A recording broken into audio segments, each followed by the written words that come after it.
the American Girl historical line that fans forgot, Girls of Many This Lands. video is not intended for children under the age of 13 years old. The comment section has been turned off. It's because YouTube did it, not me. I am an adult, not a child. Hello and welcome back. It is me, Margaret Espinosa, someone who loves talking about dead American Girl lines, and we are here to discuss one from the transitional Mattel Pleasant Company era into American Girl that is in a very different caliber than our 18-inch dolls, Girls of Many Lands. This doll line holds its origins in 2002 when it released 6 dolls. The Girls of Many Lands were described as "let your imagination soar." Girls of Many Lands connect you with 12-year-old girls from long ago and far away who are facing many challenges of growing up. Discover the beautiful books and dolls that give you a glimpse into the past. Here is what our lineup looked like at the start of 2002, pretty much. This is November 2002 from the website. You can see all 8 of the girls here, including the latter 4. We have Cecile Rival, Isabel, Manook, Spring Pearl, Neela, Saba, Kathleen, Leela. I'm not sure I pronounced any of these girls' names correctly, but look at these beauties. So these were the latter 4 were released in that latter end. Here is what the outer package looks like. So this is what the front of a Girls Many Lands box would look like. Sky, their logo. Here is the interior. You could see the book bundled on one side and the doll held within the other. It's very display worthy. They did have the books available separately. I'm not sure of the retail price or anything like that, but they were at some point available separately.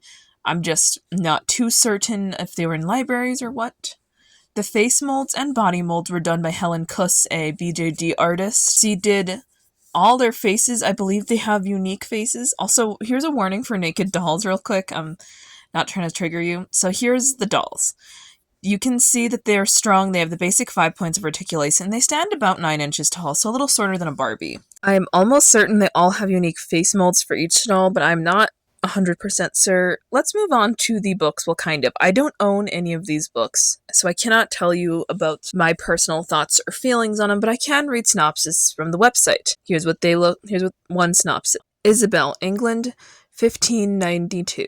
12-year-old Isabel Campion dreams of adventure but faces a future that seems dull and limited. Then, on the road from London, Isabel survives an attack by Gran and ends up traveling with a band of actors who left London to escape the plague. Isabel gets to live the adventure she had only imagined, but when given new choices, she must decide the direction her life will take. Let's quickly just admire the beauty of the doll. She comes really well adorned. It's a very historically accurate piece, and she's meant for display only. This is middle grade fiction after all. On the upper end, these are meant for 10-year-olds and up as opposed to 8 and up. And then we have our next girl, which is Cecily, I believe. Cecily Rival, France, 1711. 12-year-old Cecily Rival is given an unexpected chance to leave her peasant life and serve at King Louis' court, but she finds life within the palace gates is not as full of ease and elegance as she had imagined. Faced with a test of conscience, Cecily must show that behaving in a noble manner has little to do with one's place at birth. Here's a quick glimpse at the doll. She's quite beautiful, very detailed, has a nice, I think, her own face sculpt. Very pretty girl. Let's move on to our next doll in the timeline. Next, we have Leela or Layla from Turkey in 1720. Her story revolves around her. After her artist father goes off to war, 12-year-old Layla must help her family earn enough money to survive, and she makes a desperate deal with a marriage broker, but discovers too late she has sold herself into slavery instead. Her journey as a slave takes her far away to Istanbul, to the Topkapı Palace at the center of the powerful Ottoman Empire. There, she's able to cultivate her talents for gardening and find her kismet or destiny. Here's her doll. It's absolutely adorable. I think that she's very pretty. She's actually on the cheaper side, original retail, by the way, which is very interesting. Next girlie in the timeline is Saba. She is from Ethiopia in 1846, and she's so pretty, but let's get into her story.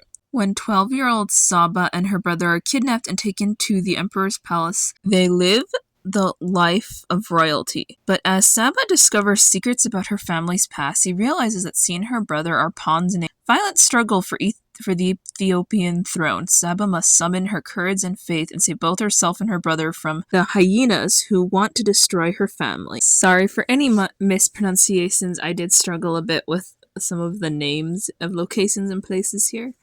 but here she is. I really do think this is an elegant doll, and I'm glad we have some Ethiopian representation. Our next girl in the timeline is Spring Pearl from China in 1857. Her book, Spring Pearl and the Last Flower, follows her, 12-year-old Cho Spring Pearl, as her life changes. Her parents have died, and she must leave her home and live with her family's wealthy master, Sung.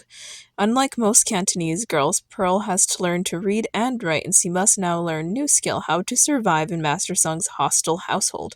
While the Second Opium War rages on in the streets and harbors of Canton, Spring Pearl faces a battle of her own. One thing I found very surprising is there's mentions of the Second Opium War. Opium was a very serious topic of the era, and I feel like this is like kind of in left field for American Girl to approach with a middle grade fiction book for 10 and up, but very intriguing nonetheless. And this is one of the first ones I really feel like I want to read. Last girl from the 1800s is Manuk.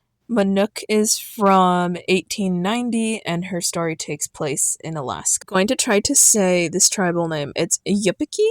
I might be saying that incorrectly, sorry. Her book, Manuk, Ass in the Pathway, follows her. Manuk is fascinated by the missionary family that moved into her village alongside Upper Kuskokwim River, I can't say that correctly, as she has never seen a white woman before. Manuk soon learns that the missionaries can speak the Yupiki language, but they have little appreciation of the Yupiki ways. Then a disaster strikes, and Manuk learns at first hand that while the white people's medicine is strong, so is their diseases. Manuk's story is really interesting in the sense that it seems to be handling colonization, specifically more American colonization. These are American colonizers or missionaries. And I just find that very interesting. Our very next girlies are for another one of our 1900 girls. This is Kathleen. Her book is titled Kathleen and the Celtic Knot, takes place in Ireland in 1937. Life is noisy and hard, but full of love for 12-year-old Kathleen Murphy and her family. Kathleen dreams about living with her favorite Aunt Polly, far from her crowded Dublin home and the strict nuns at the convent school. She's surprised to find that she has a talent for dancing and a chance to win the dancing competition, but Kathleen's family has no money for a costume that she needs, until Aunt Polly comes to the rescue. Hers sounds the most out of pocket to me, but it's probably the most chill we're gonna see of any of them at this stage. I think that she has a very nice, gorgeous appearance, and they reference some interesting cultural things of Ireland, which I'm terrible at pronouncing, so sorry about that. Me and Irish names don't get along. The very last Girls of Meny Lands character we'll be talking about is Neela from India in 1939, also the end of our timeline at General. Neela's book is Neela Victory Song. Now that her sister is married, 12-year-old Neela Sin knows that her parents will soon be looking for a husband for her, but Neela's heart is strained more by the fiery talks he overhears about India's freedom and struggles than it is by talks of marriage. When Neela's father goes to Calcutta to secretly investigate India's growing independence movement and does not return, Neela realizes she must do the unexpected and take matters into her own hands. I personally think it's interesting just the cultural position India was in at the time compared to the US. I'm very surprised that they have this story, which feels like it could be set a little further back, so recent comparatively, 1939 or whatever. I would love to read all these books, but I have no idea where you obtain them to read them because they are out of print. So there were games on the website. Well, kind of games, if hear me out.